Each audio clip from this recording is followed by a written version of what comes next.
요한복음 12장 46절에서 47절 말씀 보도록 하겠습니다. 나는 빛으로 세상에 왔나니 무릇 나를 믿는 자로 어둠에 거하지 않게 하려 함이로라. 사람이 내 말을 듣고 지키지 아니할지라도 내가 그를 심판하지 아니하노라. 내가 온 것은 세상을 심판하려 함이 아니요 세상을 구원하려 함이로라. 아멘. 자, 이제 주님이 우리에게 그분이 오신 이유를 얘기해 줘요. 나는 빛으로 세상에 왔다. 빛이 여러분 뭡니까? 뭔가 이렇게 밝게 빛나게 해주는 요소죠. 그리고 우리가 보는 모든 것은 빛의 파장이라고 그래요. 빛이 그 물건에 부딪혀서 오는 것을 보는 거죠. 그래서 우리가 모든 것을 알고 보고 배우는 것을 빛으로 생각해도 괜찮아요. 성령이 하시는 일도 우리를 알게 하시는 일이다, 이렇게 그 성경에서 나오잖아요. 그러니까 우리는 알아야 돼요. 안다고 생각하는 그것이 진짜 아는 게 아니고 부분적으로 아는 거죠. 그러니까 부분적으로 아니까 부분적으로 아는 선에서만 이해하고 행동할 수밖에 없는 거죠. 그래서 우리가 부분적으로 아는 것은 사실은 모르는 거예요. 이렇게 전체를 알아야 아는 거죠. 예를 들어서 코끼리 다리를 장님이 만진다고 했을 때 어떤 장님은 코를 만지고 어떤 장님은 상아를 만지고, 그러면 각자가 그게 코끼리라고 생각할 거 아니에요. 그리고 자기 시기에 코끼리를 얘기하겠죠? 근데 내가 알고 있는 코끼리가 전부 다라고 생각을 한다면 그 장님은 아는 걸까요? 모르는 걸까요? 모르는 거죠. 코끼리를 모르는 거예요. 그냥 자기 경험치만 아는 거지. 자기 경험치만. 자, 근데 여기서 나는 빛으로 세상에 왔느니 라고 하는 이 부분이 그 전체성을 우리에게 보여주겠노라, 이 말이에요. 깨닫게 해주겠노라, 이 말이에요. 그래서 우리가 무지가 악이고 죄고 이런 얘기를 했어요. 그죠? 그게 바로 이제 어둠을 또 상징하겠죠. 까막눈. 내 자신을 들여다보지 못하고, 어둠. 캄캄해. 인식이 안 돼. 뭐가 똥인지 된장인지 몰라. 이렇게 살다 보니까 우리가 이제 강도, 도둑질의 행동이 있죠? 그러면 도둑이 도둑질을 할 때 자기한테 이게 해가 된다고 생각할까요? 유익이 된다고 생각할까요? 어떻게 생각해요, 여러분? 어떻게 생각할 것 같아? 도둑이 도둑질을 할 때 자기한테 유익할 거라고 생각하면서 한단 말이에요. 그죠? 뭔가 훔쳐서 이거를 클럽에 가서 술 먹고 여자 사고, 또는 내가 필요한 거 얻고, 자, 이런 부분, 그 부분만 생각한다고. 도박 중독자가 도박의 행위를 할 때에 이게 유익할 거라고 생각하고 할까요? 유익하지 않다고 생각하고 할까요? 유익할 거라고 생각하고 해요. 어떤 도박 중독자가 자기가 도박을 안 해야 된다고 하면서도 대출 받을 수 있는 구멍이 딱 생기니까 자기한테 최면을 걸어요. 어떻게 거냐면, 야, 딸 것만 생각해. 딸 것만 생각해. 딸 것만 생각해. 스스로가 계속 이런 말을 반복하면서 결국은 대출 받아가지고 도박을 하더라. 그러니까 전체적인 생각을 우리가 알았다면, 내가 이것을 딸 수도 있지만 잃을 수도 있고, 내 삶을 전체적으로 봤을 때 결국은 잃는다, 돈을. 근데 모르느냐? 알아. 그 얘기하면 알아요. 그거 분명히 그거 잃을 거 아니냐, 결과적으로는. 근데 잃었을 때의 얘기지, 그거는. 잃었을 때의 얘기지, 돈을 딱 잡았을 때는 그 생각 자체가 안 들어요. 왜? 그냥 자기가 보고 싶은 그거 딸 거만 생각하고 있다는 거지. 비슷하죠? 다 우리가 살아가는 방식, 또 다양한 중독의 방식, 이것이 내가 술을 먹고 약을 먹으면 망가진다, 교도소 들어간다, 알아. 아는데 해. 이게 정말 아는 걸까? 자, 여기서 이제 이런 질문을 우리가 이제 해볼 수 있는 거죠. 내가 이게 정말 아는 걸까? 나는 정말 빛을 통해서 내 마음을 보는 걸까? 그리고 세상을 보는 걸까? 내 속마음을 보는 걸까? 타인의 속마음을 보는 걸까? 이 어둠이 꼭 여러분 나쁜 짓, 또 뭐 사단의 영역 이렇게 보지 않아도 돼요. 그냥 무지의 영역이에요. 무지의 영역. 내가 모르고 있으면 우리 남자들이 여자들 치마 입은 거 핸드폰으로 찍고 그러는 경우가 있잖아요. 근데 그 남자들이 여자들이 얼마나 수치스러워하고 힘들어하는지 감이 잘 안 와. 어때? 여러분은 감이 좀 오나요? 남자들이 별로 감을 못 느껴요. 그냥 뭐 사진 찍어가지고 그래, 나 호들갑이야 다들. 내가 뭐 건드렸어, 뭘 어떻게 했어. 아, 그냥 눈에 보이니까 보는 거고 보이는 거 좀 간직하고 싶어서 그냥 멀리서 찍은 건데 이거 가지고 왜들 다들 이렇게 호들갑이지? 그렇게 하는 남자들은 그게 여성들에게 얼마나 고통스럽게 하는지 사실은 알지를 못해요, 다. 그냥 여자들이 힘들다고 하니, 그리고 그게 불법이라고 하니 그냥 안 해야 되겠고 그냥 뭐 좀 힘든가 보구나, 뭐 그냥 이 정도로 그냥 알고 있는 거지, 그게 타인에게 얼마나 피해를 입히는지 체감적으로 못 느낀다는 거지. 내 행동이, 내 말이 타인에게 얼마나 피해를 입히는지 우리는 모르기 때문에 그냥 내가 그냥 하고 싶은 대로 막 얘기하는 거예요. 내가 하고 싶은 대로 막 행동하는 거고, 모르기 때문에. 근데 만약에 우리가 내가 이런 행동을 하는 것은 타인에게 엄청나게 괴로움과 힘듦을 가져다 주는구나, 이런 걸 알면은 내 행동이 바뀌기 시작해요. 그래서 약물에서도 회복하는 그 사람들의 고백을 들어보면 나중에 내가 얼마나 아래를 괴롭혔는지, 얼마나 부모를 괴롭혔는지 뭔가 체감적으로 확 다가올 때 이제 내 즐거움만 위해서 이걸 하지 말아야 되겠다, 타인에게 엄청난 고통을 주는구나, 뭔가 조금 알아질 때, 우리의 회복의 힘이 또 생기기도 하잖아요. 그러니까 안다는 것은 무척 중요해요. 흔히 얘기하는 알고 있어 나, 그 정도의 알미 아니라 알의 깊이가 깊어지고 알의 폭이 확장되는 그런 알을 얘기하는 거죠. 그래서 예수님이 우리에게 주시는 그 빛은 그냥 일반적인 뭐 2 더하기 2는 4다라고 하는 그 평이한 수준의 알미 아니라 깊은 깨달음을 주는 알미라는 거죠. 깊은 깨달음을 주는. 뭐 그 수준의 영역이 이제 뭐 득도하는 영역일 수 있겠죠, 여러분. 내가 뭔가를 깨달았다, 이러면서 깨달은 사람일수록 여러분 일희일비하지 않잖아. 세상에 쫓고 쫓는 그것을 쫓지 않잖아. 깨달은 사람들 여러분 대체적으로 이제 보면 세상에 어떤 것을 넘어서죠. 자, 47절 보면 사람이 내 말을 듣고 지키지 아니할지라도 내가 그를 심판하지 아니하노라.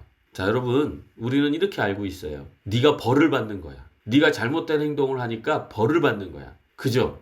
여러분 우리가 이렇게 알고 있죠.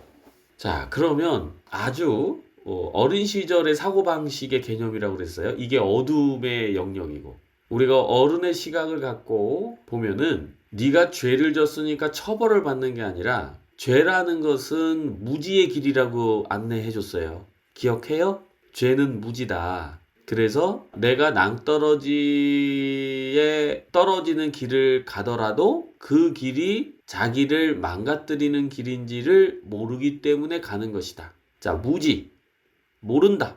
또 어두운 밤길에는 걸려 넘어질 가능성이 많다, 적다? 많다. 뭐가 앞에 있는지 잘 몰라. 안 보여. 그러니까 우리가 이제 후레쉬를 켜죠. 후레쉬를 딱 켜서 어떻게 해요? 내 발밑에 뭐가 있는지를 봐요. 그래서 발에 찔리거나 걸리거나 다칠 수 있는 것을 어떻게 해요? 피해가요. 자, 죄나 어리석음이나 무지는 그걸 보지 못하고 그 길을 그냥 무턱대고 가는 거고, 그리고 당했음에도 불구하고 또 반복하는 행위를 그 어리석고 무지하고 죄라고 말할 수 있는 거예요. 그래서 여러분, 죄를 져서 처벌받는 게 아니라 원래 고통스러운 그 길을 우리가 무지해서 간 것일 뿐이야. 처벌을 받는 게 아니고. 그러면 우리가 고통을 당하면 어떻게 해야 된다고 그랬어요? 고통을 당하면 내가 처벌을 받는구나 이렇게 생각하는 게 아니라 내가 제대로 봐야 하겠구나. 내가 어디로 가는지, 내 발이 어디로 발을 딛는지를 깨우쳐 알아야 하겠구나. 살펴봐야 되겠구나. 이런 시간이 우리에게 필요한 거예요. 이런 시간이. 근데 살펴본다라고 하는 게 우리가 회개한다, 되돌아본다 이런 의미도 될 수 있어요.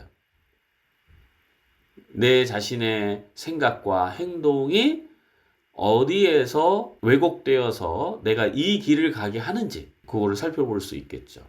그래서 우리가 고통을 받을 때, 어려움을 당할 때 우리 자신을 심판하시면 안 돼요. 예수님도 뭐라고 그래요? 사람이 내 말을 듣고 지키지 아니할지라도. 여러분 이게 이제 예수님의 말씀이고 이게 이제 율법이겠죠. 그죠? 생명의 말씀이야. 우리가 알기로는 그래요. 하나님의 말씀을 지키지 않는 그 자체가 죄다. 그죠? 여러분 신앙생활 그동안 쭉 해온 분들은 이 말 뜻을 아실 거예요. 그죠? 왜? 하나님의 말씀은, 생명의 말씀은 우리를 풍성하고 형통하고 자유케 하는 그런 길을 제시해 주는 말씀이거든요. 그럼 우리가 이 말씀을 따르고 지키지 아니하면 어디로 가요? 망가지고 넘어지고 쓰러지는 길을 가는 거죠. 그 결과 우리가 고통에 빠지는 거예요. 자, 근데 예수님이 이래요. 내 말을 듣고 지키지 아니할지라도 나는 너를 비난하거나 판단하지 않겠노라. 여러분 우리가 설사 실수하고 잘못되고 왜곡된 길로 가서 다시 넘어지고 재발하고 쓰러지고 또 다시 미워하고 또 다시 과거의 삶의 패턴과 생각에 들어간다 할지라도 나 자신을 심판하거나 비난하지 아니하는 그런 마음 자세가 바로 예수님의 마음을 품은 거예요. 자, 그러면서 말씀이 이렇게 마무리가 됩니다. 내가 온 것은 세상을 심판하려 함이 아니요 세상을 구원하려 함이로다. 여러분 우리가 회복하려면 우리에게 있어서 구원은 회복이겠죠? 지금 당장은? 그러면 여러분 회복하려면 어떻게 해야 돼요? 회복하려면 이 말씀을 적용해 본다면 여러분이 혹여나 재발한다 할지라도 여러분이 혹여나 과거에 부정적 마음이 다시 올라온다 하더라도 여러분이 혹여나 생활하면서 내가 뭔가 잘못 생각하고 잘못된 행동을 했다 할지라도 그것을 비난하거나 심판하지 아니하고 나를 받아들여주는 그럴 수 있다. 내가 아직 많이 부족하지 않냐 하고 내가 나를 인정해주는 수용해주는 용서해주는 그런 시간들이 우리를 회복해 하는데 매우 중요하다. 전에 말씀 속에서도 이런 얘기를 종종 했을 거예요. 결국 우리가 재발하고 회복이 잘 안 되는 건 마음속의 미움이다. 타인을 미워하든 내 자신을 미워하든 둘이 분리가 안 되는 거예요, 여러분. 내가 그냥 나는 안 미워하고 타자만 미워한다고 생각할 뿐이고 또 나는 나만 미워하지 타자는 안 미워해. 이런 사람도 역시 내가 타자를 미워하고 있으면서도 나만 미워한다고 착각하고 있을 뿐이에요. 똑같아요. 이 두 개는 떨어지지 않습니다. 그러면 이제 내가 미워하는 마음이 또는 누군가를 혐오하고 증오하는 마음이 있게 되면 우리가 2차적으로 가해요. 우리 스스로를. 너는 고만 그것밖에 안 되니 얘가. 역시 너는 나이스하지 않고 성숙하지 않고 너는 아직도 멀었어. 이러면서 또 2차적으로 내가 내 마음속에서 또 가해를 합니다. 여러분들이 곰곰이 생각해 보면 2차적으로 내가 내 자신을 가해하는 것을 찾아낼 수 있을 거예요. 자, 그때 우리는 우리 자신을 심판하지 아니하고 구원을 해야 하는 우리의 소명이 있으니 우리 자신이 그래 내가 그럴 수 있지.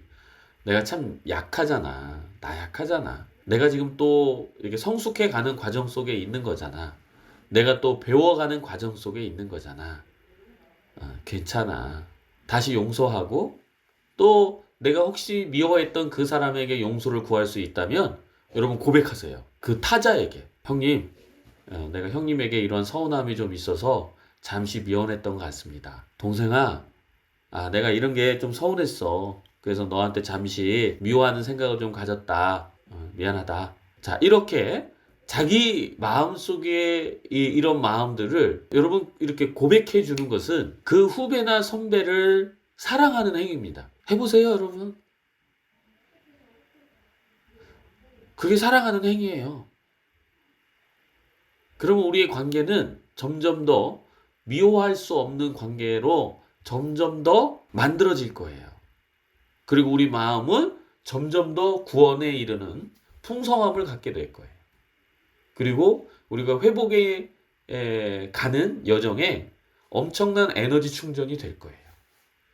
그래서 여러분이 간혹 가다가 약물의 유혹과 충동이 막 올라올 때 사랑의 에너지로 그것을 그 쓰나미처럼 몰려오는 그런 마음들을 막아낼 수 있어요.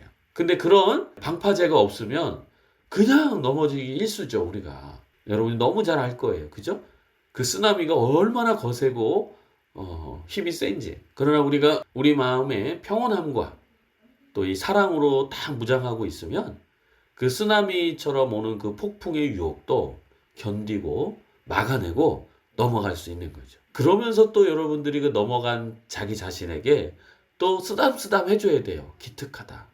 잘했다. 잘했다. 이제 너가 회복으로 계속 향하고 있고 이제 점점 더 너가 성숙해지며 너로서 아빠면 아빠로서 자식이면 자식으로서 남편이면 남편으로서 멋진 존재가 되어가는구나 하고 내 자신에게 희망과 인정과 칭찬을 스스로가 해줄 수 있어야 한다는 것이죠. 그게 구원이다. 그게 회복이다. 꼭 여러분 회복을 단순하게 약을 안 하는 것에 한정 짓지 맙시다. 물론 시작은 그거지만 우리가 절대적으로 약을 안 함으로써 회복의 이제 여정이 시작되는 거지만 단순하게 그걸로 끝내면 안 된다는 거죠. 단순하게 거기에서 멈춰버리면 이 쓰나미처럼 오는 이게 견디기가 어려워요. 그래서 우리 마음에 사랑으로 무장해야 돼. 따뜻함으로. 얼마든지 우리는 육을 가지고 있는 우리는 나약함, 실수, 왜곡, 착각 얼마든지 일으킬 수 있어요.